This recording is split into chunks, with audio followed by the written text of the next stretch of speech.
दोस्तों एक बात का ध्यान रखिएगा कि मार्च भी आधा बीत चुका है और आपकी जो प्रतियोगी परीक्षाएं हैं ये अप्रैल से स्टार्ट हो रही हैं। जैसे कि असिस्टेंट प्रोफेसर की जो परीक्षा है अब उसमें मात्र 1 महीने का समय बचा हुआ है। साथ ही साथ जो अन्य परीक्षाएं हैं जैसे कि जून में मई में यूपी टीजीटी की परीक्षा हो जाएगी और जून में आपकी पीजीटी की परीक्षा भी हो जाएगी। बीच में कई सारी परीक्षाएं और भी हैं, उसके बारे में आज के इस सेशन में बात करेंगे। देखो ये वीडियो थोड़ा लंबा हो सकता था, इसलिए मैंने इसको 2 पार्ट में बांट दिया है। पार्ट 1 आपके सामने है, पार्ट 2 का लिंक जो है वो डिस्क्रिप्शन में दिया गया है, आप जाके देख लीजिएगा। सबसे पहले तो ये कि बिहार सरकार की ओर से कुल मिला के 19,838 पदों पर सिपाही भर्ती के लिए जो आवेदन की प्रक्रिया है ये 18 मार्च से शुरू होने जा रही है। ये विज्ञापन संख्या 1/2025 है, यानी कि इस विभाग की यह पहली भर्ती है। जो भी अभ्यर्थी इंटरमीडिएट पास हैं वो लोग यहाँ पर आवेदन कर पाएंगे। और भर्ती प्रक्रिया में सबसे पहले आपका रिटन एग्ज़ाम होगा, लिखित परीक्षा होगी, और इसके बाद पहले चरण में कुल 100 अंकों की जो लिखित परीक्षा होगी, इसमें वस्तुनिष्ठ प्रकार का एक पेपर होगा। 2 घंटे के पेपर में कुल 100 प्रश्न होंगे और सही उत्तर के लिए 1 अंक आपका दिया जाएगा। और द्वितीय चरण में 5 गुना अभ्यर्थियों को, सीटों की जो संख्या है मतलब लगभग यहाँ पर आप 20,000 सीट मान सकते हैं, तो लगभग 1 लाख लोगों को बुलाया जाएगा फिजिकल टेस्ट के लिए। तो उनकी सारी परीक्षा होगी, इसके बाद फिर आपको अंतिम चयन कर लिया जाएगा मेरिट बनाकर। ठीक है, तो आवेदन जो है ये आपके 18 मार्च से स्टार्ट हो रहे हैं। नोटिफिकेशन आपको हमारे टेलीग्राम चैनल स्टडी विद ज्ञान प्रकाश पर दे दिया गया है, जाकर देख लीजिएगा। अब यहाँ पर बिहार लोक सेवा आयोग पटना की ओर से यानी कि बीपीएससी की ओर से एक नोटिस इस समय ऑफिशियल वेबसाइट पर लगाई गई है। तो एग्जैक्टली क्या है ना कि सोशल मीडिया में शिक्षक छात्र अनुपात से संबंधित बिहार लोक सेवा आयोग द्वारा जो नोटिस वायरल हो रही है वह पूर्णतः फर्जी है। ध्यान से सुनिएगा कि एक नोटिस जो कि सोशल मीडिया पर वायरल है जिसमें शिक्षक छात्र अनुपात को बहुत ज़्यादा बताया गया है और ये कहा जा रहा है कि चौथे चरण की जो शिक्षक भर्ती है वो नहीं आएगी, तो वो पूर्णतः फर्जी है। उसी के बारे में ये जो है क्लियरिफिकेशन बीपीएससी के द्वारा जारी किया गया है। इसमें लिखा गया है कि शिक्षा विभाग एवं अनुसूचित जाति एवं अनुसूचित जनजाति कल्याण विभाग बिहार के अंतर्गत आयोग द्वारा अब तक 3 चरणों में विद्यालय अध्यापक नियुक्ति प्रतियोगिता परीक्षा में 2,66,558 नए शिक्षकों की बहाली सुनिश्चित की गई है। इतनी भर्ती जो है अब तक हो चुकी है, कितनी? 2,66,558, जिस कारण राज्य में छात्र और शिक्षक अनुपात बहुत सुदृढ़ हो गया है। तो नई बहाली के संदर्भ में सोशल मीडिया पर प्रचलित किसी भी गैर सरकारी आंकड़े अथवा सामग्री का आयोग पुष्टि नहीं करता है, अतः अपने समय का सही उपयोग करना सुनिश्चित करें। मतलब अपना समय वहाँ पर व्यर्थ जाया ना करें, ऐसी कोई बात यहाँ पर नहीं है। सोशल मीडिया पर जो भी आंकड़े आपको मिल रहे हैं तो ये बात आप लोग ध्यान रखिएगा। बहुत सारे आंकड़े जो है भ्रामक फैलाए जा रहे हैं, तो उस पर आपको फोकस करने की ज़रूरत नहीं है। बीपीएससी ने इस बात को यहाँ पर क्लियर किया है। अब जो लोग रेलवे में एएलपी के लिए आवेदन किए थे विज्ञापन संख्या 1/2024 के अंतर्गत, तो उनके लिए जो परीक्षा केंद्र हैं वो जानकारी अब आयोग की वेबसाइट पर उपलब्ध हो चुकी है। अभ्यर्थी जो है वो rrbapply.gov.in इस वेबसाइट पर जाएंगे, अपना जो क्रेडेंशियल है, रजिस्ट्रेशन नंबर और बाकी चीज़ें डालने के बाद वो चेक कर सकते हैं कि उनका जो एग्ज़ाम है वो किस शहर में होना है। ठीक है, तो सिटी की जानकारी जो है उपलब्ध करा दी गई है।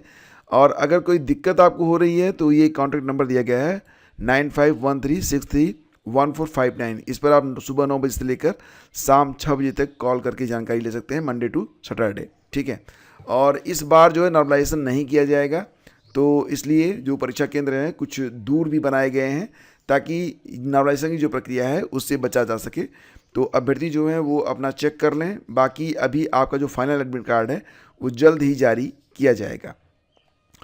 यूपी SSSC ने 2 नोटिस लगाई है और ये 2 परीक्षाओं के बारे में दोनों नोटिस है। जैसे कि आप देख पा रहे हैं कि 13 अप्रैल को 2 परीक्षाएं होनी है। एक तो मंडी परिषद की परीक्षा होनी है और दूसरी परीक्षा जो है ये सिंचाई और जल संसाधन विभाग की परीक्षा होनी है।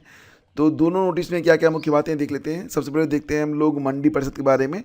तो यह है विज्ञापन संख्या 6 परीक्षा 2024। तो 2024 में ये विज्ञापन जारी किया गया था। कुल पदों की संख्या इसमें कितनी है? तो 134 पद हैं और परीक्षा जो है यह राज्य कृषि उत्पादन मंडी परिषद के अंतर्गत है। ठीक है, तो इसमें 13 अप्रैल को परीक्षा करवाई जाएगी शाम 3 बजे से लेकर 5 बजे के बीच में। और अब अभ्यर्थी जो शॉर्टलिस्ट किए गए हैं जिनकी सूचना जो है 13 फरवरी को जारी की गई थी, तो 13 अप्रैल को परीक्षा है, 13 फरवरी को लिस्ट जारी हुई थी। लिस्ट अगर आपने नहीं देखी है तो आप देख सकते हैं, आपको अभी भी ऑफिशियल वेबसाइट पर लिस्ट मिल जाएगी। तो जितने भी लोग शॉर्ट लिस्ट हुए हैं, तो कुल मिला के 3618 अभ्यर्थी जो हैं शॉर्ट लिस्ट किए गए हैं। तो अब ये अपनी फ़ीस जमा कर सकते हैं। फ़ीस कितनी है? तो वही है, जनरल के लिए और ओबीसी के लिए 200 रुपये फ़ीस है, और बाकी जो रिजर्व कैटेगरी हैं उनको 80 रुपये की फ़ीस जमा करनी है। इसके बाद वो अपना जो एडमिट कार्ड है उसको डाउनलोड कर पाएंगे और परीक्षा में शामिल हो पाएंगे।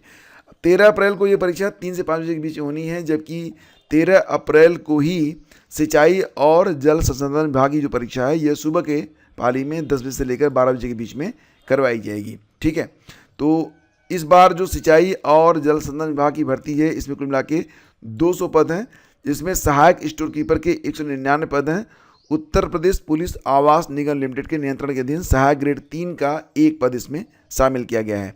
परीक्षा जो है 13 अप्रैल को हो रही है, और अभ्यर्थियों से कहा गया है कि जो 6794 अभ्यर्थी शॉर्टलिस्ट हुए हैं वो 200 रुपये की फ़ीस जमा कर दें और अपना एडमिट कार्ड तभी वो डाउनलोड कर पाएंगे। तो वेबसाइट पे जाकर जो अनारक्षित और ओबीसी कैटेगरी के अभ्यर्थी हैं वो 200 रुपये जमा करेंगे। अनुसूचित जाति और अनुसूचित जनजाति के अभ्यर्थी जो हैं वो 80 रुपये ऑनलाइन शुल्क जमा करके बाकी जो प्रक्रिया है उसको पूरी करें और अपना एडमिट कार्ड डाउनलोड करें और परीक्षा दें। 13 अप्रैल को आपकी परीक्षा होने जा रही है। DSSB की ओर से एग्जामिनेशन शेड्यूल जारी किया गया है, एक बार देख लेते हैं इसको। 11 मार्च को ये शेड्यूल लगाया गया है, एग्जामिनेशन शेड्यूल DSSB। तो कौन कौन सी परीक्षाएं होनी हैं ये देख लेते हैं। 16 अप्रैल, 17 अप्रैल, 21 अप्रैल और 22 अप्रैल की शेड्यूल जारी की गई है। तो अप्रैल माह में कौन कौन सी परीक्षाएं होनी हैं? 16 अप्रैल को आपकी सेक्शन ऑफिसर हार्टिकल्चर की परीक्षा होनी है। 17 अप्रैल को सेक्शन ऑफिसर हार्टिकल्चर और असिस्टेंट डायरेक्टर हार्टिकल्चर की परीक्षा होनी है। 21 अप्रैल को assistant section officer horticulture, assistant architect, section officer horticulture, draftsman grade 3 civil, section officer horticulture और ट्रांसलेटर हिंदी की परीक्षा होनी है।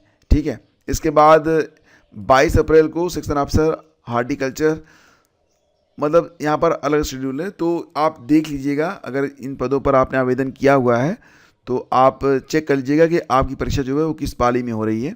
और यहाँ पर आपको बाकी डिटेल्स दिया गया है कि कौन सा विज्ञापन संख्या है, पोस्ट कोड कितना था। तो पोस्ट कोड और विज्ञापन संख्या से आप मैच करवा लीजिएगा कि आपकी परीक्षा जो है किस पाली में और किस डेट को पड़ रही है। ठीक है, तो ये जानकारी आप लोग दे लीजिएगा। ये जो कैलेंडर है ये भी आपको हमारे टेलीग्राम चैनल और फेसबुक पेज स्टडी विद ज्ञान प्रकाश पर मैंने चिपका दिया है, वहाँ पर ही जाकर आप इसे देख सकते हैं। वैसे फेसबुक पेज स्टडी विद ज्ञान प्रकाश को भी अगर आप फेसबुक यूज़ करते हैं तो लाइक कर लीजिएगा, मैं लिंक आपको दे दूंगा डिस्क्रिप्शन में। ठीक है, और पहले कमेंट में भी आपको लिंक मिल जाएगा। अग्निवीर रजिस्ट्रेशन के लिए पोर्टल खुल गया है और अब की 13 भाषाओं में परीक्षा होने वाली है। तो देखो यहाँ पर 12 मार्च को आधी रात के बाद पोर्टल जो है ओपन हो गया है। पोर्टल जो है ओपन करने के लिए आप https और www.joinindianarmy.nic.in ये लिंक मैं आपको डिस्क्रिप्शन और पहले कमेंट में डाल दूंगा, वहाँ से जाकर आप देख लीजिएगा। तो इस पर आवेदन करके आप अग्निवीर भर्ती में शामिल हो सकते हैं। सेना भर्ती कार्यालय के निदेशक कर्नल शैलेश कुमार ने बताया कि परीक्षा में कई बदलाव किए गए हैं। अब इसमें हिंदी और अंग्रेजी के साथ साथ कुल 13 भारतीय भाषाओं में परीक्षा होगी और बताया गया है कि दौड़ में पास होने का विशेष महत्व है। 1600 मीटर की दौड़ होगी, अगर इसमें आप पहले स्थान पर आते हैं तो आपको मेरिट आपकी जो है बेहतर हो जाएगी, जो नियुक्ति में मददगार बन सकती है। बताया गया है कि युवाओं को जागरूक करने के लिए 34 सेकंड का एक वीडियो भी प्रसारित किया जा रहा है। पंजीकरण शुल्क 250 रुपये सभी के लिए है, जिसे ऑनलाइन भरना पड़ेगा। मतलब कुल मिला के 250 रुपये आपको फीस देनी पड़ेगी फॉर्म भरते समय। और किन किन भारतीय भाषाओं में परीक्षा होगी? तो हिंदी, अंग्रेजी, मलयालम, कन्नड़ा, तमिल, तेलुगु, पंजाबी, उड़िया, बंगाली, उर्दू, गुजराती, मराठी और आसामी में। 1600 मीटर की दौड़ अग्निवीर युवाओं को लगानी पड़ेगी। इस दूरी को पूरी करने के लिए अलग अलग समय निर्धारित किया गया है, जिसके लिए नंबर भी निर्धारित है। 1600 मीटर की दूसरी 5 मिनट 1600 मीटर की दूरी ये 5 मिनट 30 सेकंड में अर्जित करने के लिए 60 अंक मिलेंगे। 5 मिनट 31 सेकंड से 5 मिनट 45 सेकंड में अर्जित करने के लिए 48 अंक मिलेंगे। देख रहे हैं, 60 अंक से सीधे सीधे आ जाएंगे आप 48 अंक पे। 5 मिनट 46 सेकंड से 6 मिनट में अर्जित करने के लिए 36 अंक मिलेंगे और 6 मिनट 1 सेकंड से 6 मिनट 15 सेकंड में आपको 24 अंक मिलेंगे। तो ये आप चेक कर लीजिएगा। 2 पदों के लिए आवेदन कर सकते हैं जो लोग इंटरमीडिएट पास हैं। तो ITI डिग्रीधारी के अलावा ITI डिग्रीधारी के अलावा 12वीं विज्ञान वर्ग से पास अभ्यर्थी जनरल ड्यूटी के अलावा तकनीकी विशेषज्ञ के लिए भी आवेदन कर सकते हैं। यानी कि अगर आपने 12वीं साइंस से किया है तो आप जनरल ड्यूटी GD के लिए भी आवेदन कर सकते हैं और तकनीकी विशेषज्ञ के लिए भी आप आवेदन कर सकते हैं। आशा कार्यकर्ताओं का मानदेय बढ़ेगा। स्वास्थ्य मंत्री ने कहा है कि देश भर में शिशु और मातृ मृत्यु दर को कम करने में आशा कार्यकर्ताओं की अहम भूमिका है। तो मानदेय 21,000 रुपये करने की हालांकि मांग की गई है और सरकार ने अभी क्लियर नहीं किया है कि कितनी मानदेय जो है बढ़ाई जाएगी, लेकिन इतना तो तय है कि अब आशा कार्यकर्ताओं को मंथली जो मिलता है वेज वो काफ़ी ज़्यादा मिलने वाला है। तो अब 21,000 रुपये की मांग की गई है और ये भी कहा गया है कि जब वो रिटायर हों, सेवानिवृत्त हों, तब उन्हें 5 लाख रुपए भी प्रदान किए जाएं। एनीवे, अभी तो सरकार निर्णय नहीं ली है कि कितना जो है बढ़ाया जाएगा उनका वेतन और रिटायरमेंट पर उनको क्या मिलेगा, लेकिन इतना तय हो गया है कि जो आशा कार्यकर्ताएँ हैं अब उनका जो मानदेय है वो बढ़ने वाला है। तो केंद्रीय स्वास्थ्य मंत्री JP नड्डा ने कहा है कि राष्ट्रीय स्वास्थ्य मिशन NHM के संचालन समूह ने आशा कार्यकर्ताओं का प्रोत्साहन मानदेय बढ़ाने का फैसला किया है। बाकी कोई खास जानकारी यहाँ पर नहीं है, बस यही बात है। और जैसे ही कोई अपडेट मिलती है कि कितना जो है सरकार बढ़ा के करने वाली है, आपको जानकारी इस चैनल पर दे दी जाएगी। सब्सक्राइब कर लीजिएगा। और ये न्यूज़ आपको शुरू में मैंने आपको दिखा था नोटिफिकेशन में ही कि बिहार में 19,000 सिपाहियों की भर्ती प्रक्रिया शुरू हो चुकी है।